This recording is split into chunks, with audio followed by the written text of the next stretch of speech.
Have you discussed tuition and living costs properly with your parents or sponsor? Do you know what students should realistically budget for before studying in the UK? And are you financially prepared before beginning the application process? Hi, I'm Afsana from UK Bright Education. The whole purpose of our company is that we actually help international students to get a UK university admission. And in this video, I want to share some important things students should prepare and consider before booking a UK admissions consultation. Okay, so I'm going to share a PowerPoint with you. So let's bring that up. Okay, so for each slide, sorry, I'm a teacher, so I like to give stories for each slide. So I will keep interjecting stories for you just so that you can relate to what I have to say. So first of all, if, for example, you're brand new to this, don't feel disengaged. We're not here to discourage you. We're actually here to provide the information so you won't go into shock. So you know you are fully informed of what's expected if you want to study in the UK. So the financial commitments today, that's the plan. So there's a few things that you need to consider. One of them is the tuition fee. Obvious, I know, accommodation, which is within the living costs, visa costs, travel expenses. If you need a TB test, you might need that. So there's a lot of financial commitments involved when you study in the UK. So who should you be having a convo with before you even start the process? Always mum and dad, bank of mum and dad. So if they are going to be providing the fees for you, you need to talk to them first. Maybe you might have a sponsor who's an elder brother or sister. Maybe they're from the UK or somewhere else, or a grandparent. So it's good to have conversations with them early so that you are prepared. Now, monthly budget is very, very important. You need to be aware of what is expected of you. And what I'm going to do is I'm going to move that and I'm going to share a screen about monthly costs, very important, from the gov.uk website. So just give me 1 second. This is about monthly costs, costs of living in the UK, according to gov.uk. So as you can see, my friends, this is, I hope you can, I can't see what you're seeing, but if you go to gov.uk website, specifically if you search for student visa, you'll get this website. If you keep going down, down, down, it actually starts with what money you need. Okay, so the way what I've said at the beginning, you need your course fee, also money to support you. So if I'm going to expand that a bit more, so it says money to support yourself. You do need money in order for you for your living costs, basically, when you're studying in the UK. So here we go. Then it depends on where you're studying. If you're studying in London, according to gov.uk, you will need £1,529 per month for up to 9 months. So multiply that by 9, okay? Because that's how long the course is. If, for example, you're studying from September to June, July, if that's 9 months, £1,171 per month. If you're studying outside London, so if you multiply that by 9, that's how much money you need in the bank as part of your approval funds, as well as your tuition fee. Okay. Now, when you define London, we've got the 32 London boroughs as well and the City of London. If you need more clarification, do let me know. I'm happy to help you with that as well. Okay. So that's called monthly budgeting. So if we go back, let's go back to here. Monthly budgeting. Very important. I'm going to expand my screen now so I can take it easy. So part of your financial planning is how much you need per month living costs.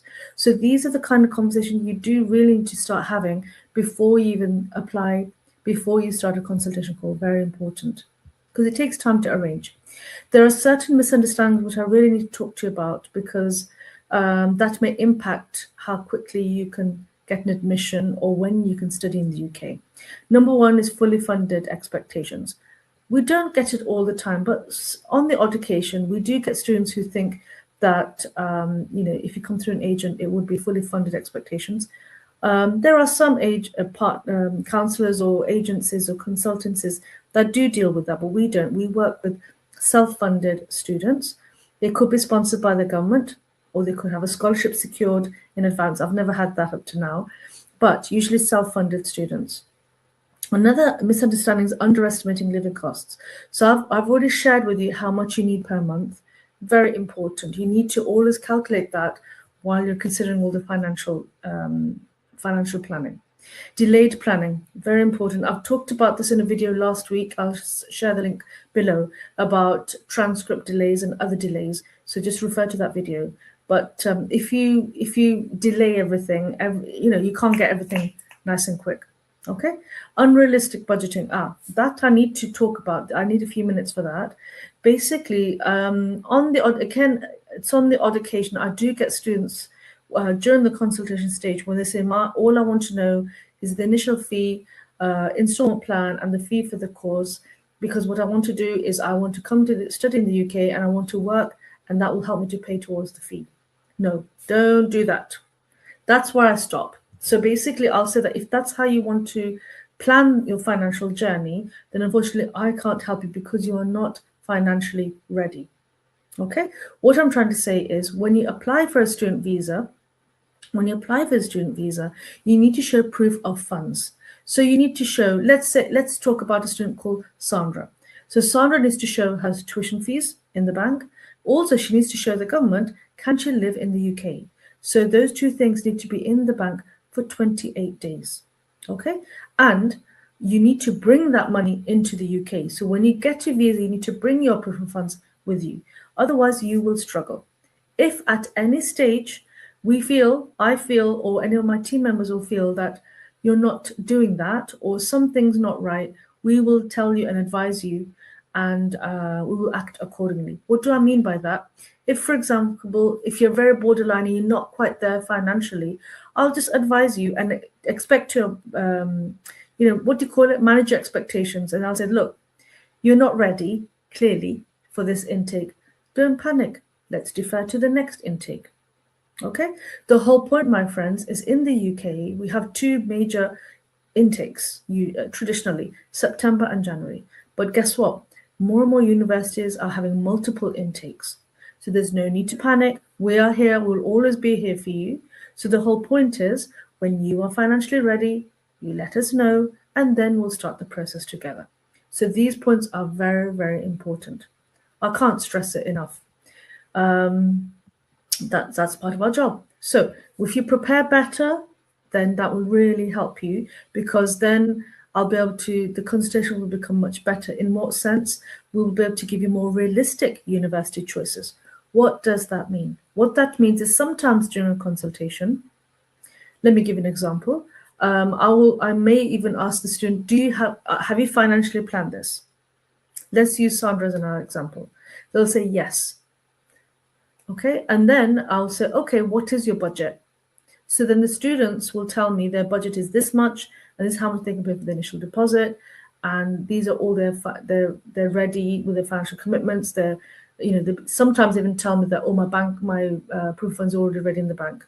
So there's a lot to talk about. So according to your budget, then we can give you realistic university choices financially and academically. Okay, very important, my friends.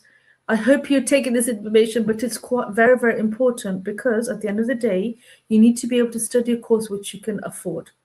We have more than 144 universities in the UK. Some are high ranking, some are middle ranking, some are low ranking universities. And all these universities have different fees. So what we do during the consultation is we will ask you if you have a budget, and we will plan and give you choices according to your budget. So that's what we mean by realistic university choices.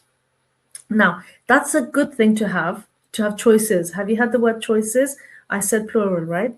Because if, for example, you need to do a credibility interview, one of the questions they could ask you, and it pops up all the time, is have you ever considered other universities to study? So, for example, at UK Bright Education, we will give you several choices for universities. So during your credibility interview, you can say, yes, I have considered X, Y, and Z university, and I've chosen this university because of ABC. Okay, so it's all part of the journey. It's all part of it is the journey for you to become successful, to arriving in the UK and starting the course. Now, like I said, if you prepare better, there's less stress. I have to say, disclaimer, this journey is not going to be stress-free. There will be stress, but if you prepare, then it'll be less stressful. So then the process will be much smoother. I have come across students who the process was so smooth because they were super organized, very prepared. They were really on point, very motivated. So the process for them, they didn't feel stress at all. So everybody's different. Some students are more prepared than others, but at the end of the day, the more prepared you are, the more smoother the process will become. Right, I'm sounding like a broken record. I do apologize, but I have to say this. Oh, I need to go back because I've just lost it. Here we go. So basically, plan early. Talking about the broken record, you have to plan early. Make sure you are well informed. Don't do any steps until you are well informed. And we always like our students to be well informed before they go on to the next stage. Okay, so what does that mean? Ask questions. Very important. What I tend to do with my students is I will tell them at the end of the conversation that, look, save our number. When you put the phone down, it's very natural for you to have 10 million questions. That's actually good. That's actually natural. And if that's the case, all you need to do is when you've digested the information of the first call, then we're happy to arrange for another call at a time that suits you and the time that suits us. And then we can go through all your questions until you're well informed. Okay, right, now I have finished my PowerPoint, so I can move that. So at the end of the day, all I'd like to say is studying in the UK is a major educational and a financial commitment. And if you be prepared right from the beginning, it becomes a more productive and a more smoother journey. Make sure you have those early conversations with your parents and your sponsors, because then you can actually realistically budget. We don't want any of our students to struggle when they come to the UK. We would like to work with students who can afford to study in the UK, study and live in the UK. So that's why preparation before Consultation is so important, hence the video. Thank you for watching. And if you found this video helpful, feel free to like, I'm just reading from the script, feel free to like, subscribe, and share it with another student who's planning to study in the UK. Until next time, my friends, take care. Look after yourself. Bye-bye.